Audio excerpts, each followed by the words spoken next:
تعلیمی ادارے نہیں چینج ہوں گے تب تک بچہ دین کے قریب کبھی بھی نہیں آئے. اب تعلیمی اداروں سے اگلا مرحلہ ہوتا ہے علماء و مشائخ کا. بچہ جب تعلیمی اداروں میں چلا جاتا ہے پھر علماء و مشائخ سے سیکھنا شروع کرتے ہیں. آج ہماری حالت یہ ہے باحثیت ہم اگر اولاد دیکھیں اپنے آپ کو جوان دیکھیں تو ہماری حالت یہ ہے کہ ہم علماء حق کے پاس بیٹھنا گوارا نہیں کرتے. علماء سو کی مجلس میں جا کے بیٹھتے ہیں. جو کسی کی ٹانگیں کھینچتا ہے اس کی باتوں کو سنتے ہیں. اپنے کانوں کے سکون کے لیے ایسے علماء کو سنتے ہیں جو لوگوں کی پگڑیاں اچھالتے ہیں. جو علماء حق ہیں ان کے پاس جا کے بیٹھنا گوارا نہیں کرتے. پھر ہمارے علماء میں الا ماشاءاللہ حالت یہ ہے کہ ان میں عمل کا فقدان ہوتا ہے. علم ہوتا ہے عمل نہیں کرتے. اسٹیج سے کہتے کچھ ہے نیچے اتر کے اپنے آپ کو بھول جاتے. اللہ رب العزت نے قرآن مجید میں سورہ بقرہ میں ارشاد فرمایا اتامرون الناس بالبر وتنسون انفسکم وانتم تتلون الکتاب افلا کہ تم لوگوں کو دین کی دعوت دیتے مگر جب خود دین پہ عمل کرنا ہوتا ہے اس وقت اپنے آپ کو بھول جاتے ہیں. پھر ہر شخص یہ آیہ مبارکہ یاد کر لے. سورہ صف کی آیت نمبر 2 میں اللہ رب العزت نے صرف علماء کے لیے نہیں مشائخ کے لیے نہیں صرف والدین کے لیے نہیں معاشرے کے ہر فرد کے لیے جس نے مصطفیٰ کریم کی غلامی کا پٹا اپنے گلے میں ڈال رکھا ہے ہر ایک کے لیے یہ آیت مبارکہ ہے. سورہ صف کی آیت نمبر 2 میں اللہ رب العزت نے ارشاد فرمایا یا ایھا الذین آمنوا لما تقولون ما لا تفعلون. اے ایمان والو وہ بات کیوں کہتے ہو جس پہ تم عمل نہیں کرتے. اور آگے بڑی دردناک بات ہے اگلی آیت میں کابر مقتا عند اللہ ان تقولوا ما لا تفعلون. کیا تم جانتے ہو کہ تمہارا وہ کہنا جس پہ عمل نہ کرنا اللہ کے ہاں کتنا بڑا خصم عظیم ہے. اور المقت سے مراد یہ علماء کرام بیٹھے ہیں میرے رائٹ اور لیفٹ سائڈ یہ جانتے ہوں گے کہ عربک ڈکشنری نکال کے دیکھی جائے النکال مقت سے مراد یہ ہے کہ باپ کے مرنے کے بعد بیٹا اپنی ماں سے نکاح کر لے. اتنا بڑا گناہ ہے کوئی بندہ کوئی بات کرے اور اس پہ عمل نہ کرے.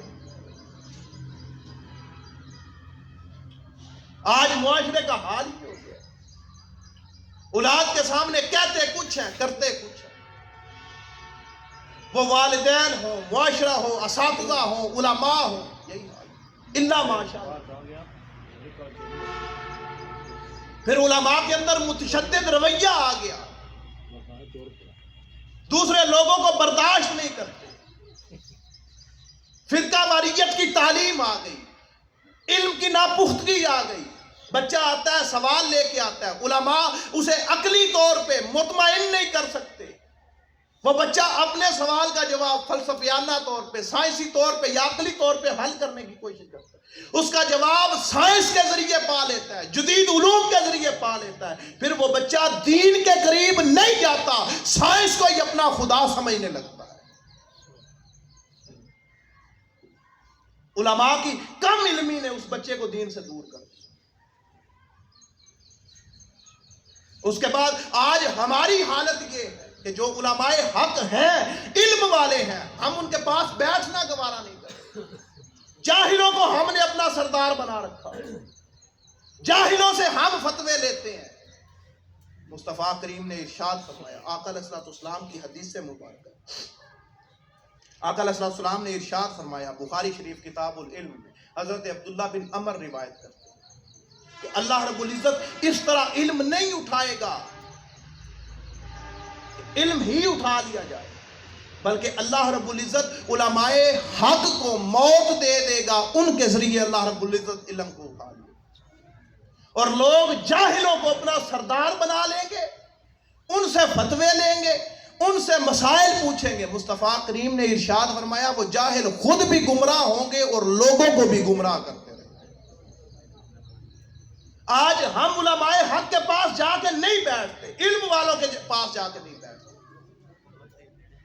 آج ہمیں مزہ آتا ہے جو کسی کی ٹانگیں کھینچ رہا ہو جو کسی کی پگڑی اچھال رہا ہو جو کسی پہ کفر و بدعت کے فتوے لگا رہا ہو ہم ان کے پاس جا کے بیٹھتے اپنی سماعت کے سکون کے لیے ایسے لوگوں کے پاس جا کے بیٹھتے. پھر آج علماء کرام ہمارے مدارس میں حالت یہ ہے، علم سیکھا اس لیے جاتا ہے کہ اپنی ذات کا دفاع کر لیا، ہماری اپنی ذات پہ بات آ جائے ہم قرآن و سنت سے کئی دلائل کھول کے سامنے رکھ دیتے ہیں۔ علم کا بنیادی مقصد وہاں پہ بھی مفقود ہے۔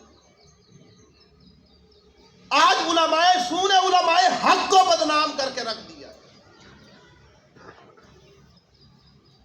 مصطفیٰ کریم نے ارشاد فرمایا، جامع ترمذی کی روایت، آقا علیہ الصلوۃ والسلام نے ارشاد فرمایا کہ اگر کوئی بندہ اس لیے علم حاصل کرے کہ وہ اس کے ذریعے علماء سے بحث و تکرار کرے، علماء سے جھگڑا کرے، فتویٰ بازی کرے اور اس علم کے ذریعے لوگوں کی توجہ اپنی طرف حاصل کرنے کی کوشش کرے، مصطفیٰ کریم نے ارشاد فرمایا ایسا بندہ کل قیامت والے دن جہنم میں ڈالا جائے۔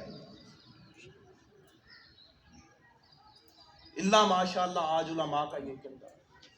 آج علماء کو خود اپنے آپ کو بدلنا ہوگا۔ آج نوجوانوں کو علماء حق کے پاس بیٹھنا ہوگا، علم والوں کے پاس بیٹھنا ہوگا، تنگ نظر لوگوں کے پاس نہیں بیٹھنا ہوگا، اپنے آپ کو بدلنا ہوگا۔ اس کے بعد اگلی باری آتی ہے مشائخ کی، خانقاہوں کی، درگاہوں کی۔ پہلے یہی خانقاہیں تزکیہ نفس، اخلاق، آداب، اقدار کا کام کیا کرتے،